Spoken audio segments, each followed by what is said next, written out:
The wind howled across the empty prairie, carrying with it the scent of rain and the distant promise of thunder.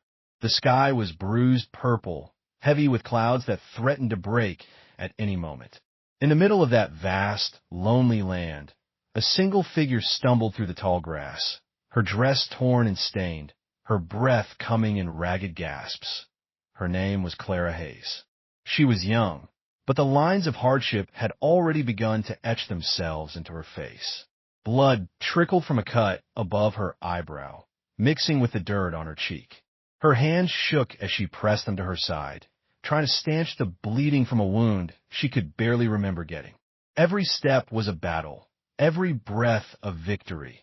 Behind her, the world she'd known was burning. The farmhouse she called home for the last 5 years was little more than a smoldering ruin now, flames licking at the blackened timbers, smoke curling into the sky. She didn't look back. There was nothing left for her there. No family, no safety, no hope. Only the memory of screams and the echo of gunshots in the night. She kept moving, driven by something deeper than fear. Maybe it was instinct. Maybe it was the faint, stubborn hope that somewhere out there someone would help her. Or maybe it was just a need to survive, to keep going for one more hour, one more mile. Her legs gave out as she reached the edge of a narrow creek, the water running cold and fast over smooth stones. She fell to her knees, gasping, and let the current wash the blood from her hands. For a moment, she closed her eyes and let herself drift, the sound of the water almost enough to drown out the memories. But the world didn't stop for her pain. Somewhere in the distance, a horse whinnied, and the sound jolted her back to reality. She forced herself to her feet, swaying, and looked around. The land was empty, save for a single ranch house perched on a low rise, its windows glowing faintly in the gathering dusk. She didn't know who lived there. She didn't care. All that mattered was that it was shelter, a place to hide, a chance, however slim, at survival. Clara staggered toward the house, her vision blurring at the edges. She barely made it to the porch before her strength gave out. She collapsed against the door, her fist pounding weakly on the wood. "Please," she whispered, her voice barely more than a breath. "Just make it quick." The door opened with a creak, and a man stepped into the fading light. He was tall, broad-shouldered, with a face weathered by sun and wind. His eyes were sharp, but there was a gentleness in them, too, a kind of quiet sorrow that spoke of old wounds and long nights. He knelt beside her, his hand steady as he reached for her. "Easy now," he said, his voice low and calm. "You're safe here. No one's going to hurt you." Clara tried to speak, but the words caught in her throat. She could feel herself slipping, the world tilting beneath her. The man caught her before she fell, lifting her as if she weighed nothing at all. He carried her inside, laying her gently on a worn leather couch near the fire. The warmth of the flames seeped into her bones, chasing away the chill that had settled deep inside her. She watched through half-closed eyes as the man moved around the room, gathering supplies. A basin of water, a clean cloth, a bottle of whiskey. He knelt beside her again, his hands gentle as he cleaned the blood from her face. "Name's Eli Turner," he said quietly. "This is my place. You're safe now, I promise." Clara tried to nod, but the effort was too much. She let her eyes drift closed, trusting, for the first time in what felt like forever, that she could rest, if only for a moment. When she woke, the room was dark except for the glow of the fire. Eli was sitting nearby, his gaze fixed on the flames. He looked up as she stirred, his expression softening. "You're awake," he said. "That's good. You lost a lot of blood, but I think you'll pull through." Clara swallowed, her throat dry. "Thank you," she managed. Eli nodded, pouring a cup of water and holding it to her lips. She drank greedily, the cool liquid soothing her parched mouth. "Do you want to tell me what happened?" he asked, his voice gentle. Clara hesitated, the memories crowding in. She saw the faces of the men who had come in the night, their eyes cold and hungry. She heard the crack of gunfire, the shouts, the screams. She felt the heat of the flames as her world burned. "They came for the land," she whispered. "So my father owed them money. He tried to fight, but Her voice broke, and she looked away. Eli was silent for a long moment. When he spoke, his voice was heavy with understanding. I've seen men like that before. They think they can take whatever they want, just because no one's around to stop them. Clara nodded, tears slipping down her cheeks. They killed him. My father. Burned everything. I barely got away. Eli reached out, his hand warm and steady on her shoulder. You did what you had to do. You survived. That takes more courage than most people ever find. Clara closed her eyes, letting the words wash over her. For the first time since the nightmare began, she felt something like hope flicker in her chest. But outside, the wind was rising, and in the distance, thunder rumbled. The night was far from over. The storm broke just after midnight. Rain hammered the roof, drumming a wild rhythm that filled every corner of the little ranch house. Lightning flashed, throwing jagged shadows across the walls, and thunder rolled so close it rattled the windows in their frames. Clara lay awake, listening to the storm and the steady breathing of Eli Turner, who sat in a battered armchair by the fire, rifle across his knees. He hadn't slept since she arrived. Every so often, he would get up, check the locks on the doors and windows, and peer out into the darkness, searching for any sign of movement. She watched him, wondering what kind of man would take in a stranger, risk his own safety for someone he'd never met. There was something about him, something solid and unbreakable like the land itself. She wanted to ask him about his past, about the scars she glimpsed on his hands and the sadness in his eyes, but the words wouldn't come. Instead, she stared into the fire, letting its warmth chase away the chill that lingered in her bones. She thought of her father, of the life they'd built together on that patch of land, and of how quickly it had all been taken away. Grief pressed down on her, heavy and suffocating, but beneath it was a spark of anger, a fierce, burning need for justice. Eli must have sensed a restlessness. He glanced over, his eyes catching the firelight. You should try to sleep, he said softly. You're safe here. I'll keep watch. Clara shook her head. I can't. Every time I close my eyes, I see them. I hear the gunshots. I feel the fire. Eli nodded, understanding in his gaze. It'll fade in time. The nightmares, the fear. You just have to hold on until it does. She wanted to believe him. She wanted to believe that the pain would pass, that she could start over. But the world outside was still dangerous, and the men who had destroyed her home were still OU. T-there.as if reading her thoughts, Eli spoke again. Those men, do you think they'll come looking for you? Clara hesitated, then nodded. They said they would. They said if I ran, they'd find me. Finish what they started. Eli's jaw tightened. Let them try. I've dealt with worse. A flash of lightning illuminated the room, and for a moment, Clara saw him not as a rancher, but as a soldier, someone who had faced darkness before and survived. She wondered what battles he had fought, what losses he had endured. The storm raged on, and the hours slipped by. Clara drifted in and out of uneasy sleep, haunted by dreams of fire and blood. Each time she woke, Eli was there, silent and watchful. Just before dawn, the rain eased, and the world grew quiet. Too quiet. Eli stood, moving to the window. He peered out into the gray light, his body tense. Stay here, he said, his voice low. Clara sat up, heart pounding. What is it? He didn't answer, but she saw the way his hand tightened on the rifle. He moved to the door, opened it a crack, and stepped out onto the porch. The air was thick with the smell of wet earth and smoke. In the distance, a horse neighed, and the sound sent a jolt of fear through Clara's chest. She forced herself to her feet, ignoring the pain in her side. She crept to the window and peered out. The world was washed clean by the rain, but there, at the edge of the property, 3 riders waited. Their silhouettes were dark against the pale morning sky, their faces hidden beneath wide-brimmed hats. Clara's breath caught.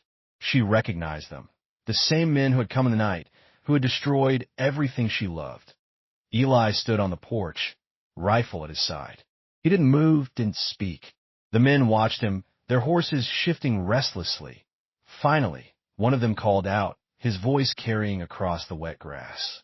We're looking for a girl. An off last night. You seen her. Eli didn't answer right away. He studied them, his gaze cold and steady. A lot of girls run off these days, he said at last. Can't say I've seen any. The man laughed, a harsh, ugly sound. Don't play dumb, Turner. We know she's here.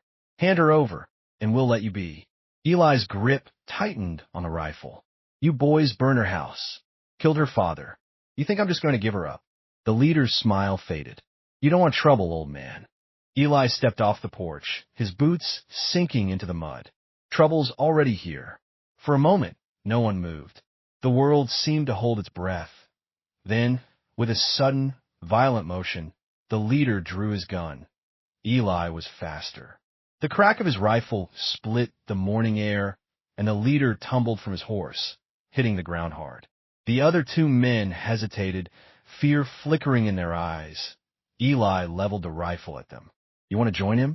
They turned and fled, spurring their horses into a gallop. Within moments, they were gone, swallowed by the mist. Eli stood over the fallen man, his face grim. He knelt beside him, checking for signs of life. The man groaned, blood pooling beneath him. Clara watched from the window, her heart pounding. She saw Eli lean close, heard the low murmur of his voice. What did you want from her? Eli asked. The man coughed, spitting blood. Land. Gold. Her father owed us. Eli shook his head. You killed for greed. You'll answer for it. The man's eyes fluttered closed, and his breath rattled in his chest. Eli stood, wiping his hands on his jeans. He looked up at Clara, his expression unreadable. It's over, he said quietly. For now. Clara stepped onto the porch, the cool air stinging her skin. She looked down at the man who had destroyed her life, and for a moment she felt nothing. No anger, no relief, just emptiness. Eli touched her arm, gentle. You did. Nothing wrong. Don't let them take your soul, too. She nodded, tears slipping down her cheeks. The storm had passed, but the scars remained.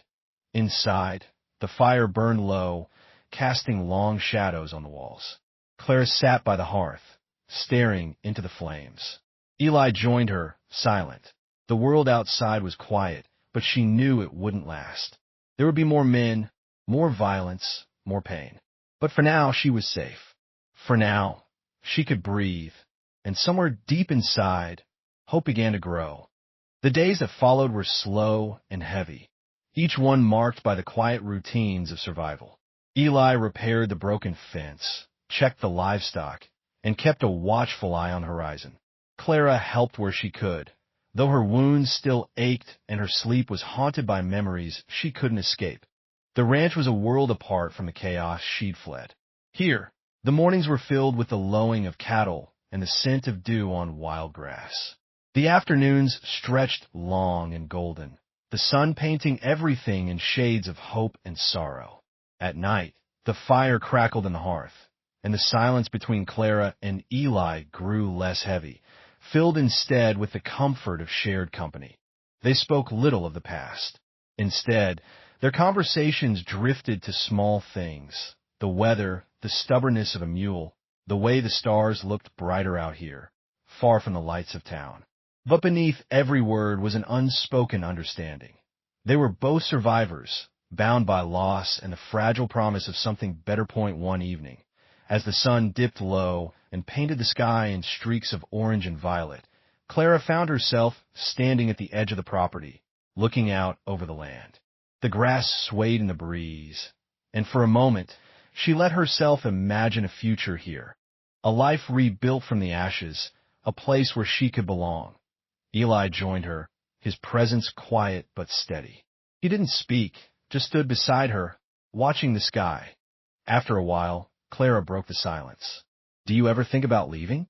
Starting over somewhere else? Eli considered the question, his gaze distant. I used to. After the war, I thought I'd head west, find a new place, a new name. But the land has a way of holding on to you. It remembers who you are, even when you try to forget. Claire nodded, understanding more than she could say. I don't know where I'd go. I don't. Do you have anyone left? Eli looked at her, his eyes kind. You have a place here, if you want it. I could use the help. And the company. A small smile tugged at Clara's lips. It was the first real smile she'd felt in what seemed like years. "Thank you," she whispered. The days grew warmer, and the wounds on Clara's body began to heal. The wounds inside her were slower to mend, but Eli's quiet strength gave her something to hold on to. She learned the rhythms of ranch life, the early mornings, the hard work, the satisfaction of seeing a job done well. She found solace in the simple things: the taste of fresh bread, the warmth of the sun on her face, the sound of Eli's laughter when she told him a story from her childhood. But peace was a fragile thing, and the world beyond the ranch had not forgotten her point one afternoon. As Clara was gathering eggs from the henhouse, she heard the distant sound of hooves.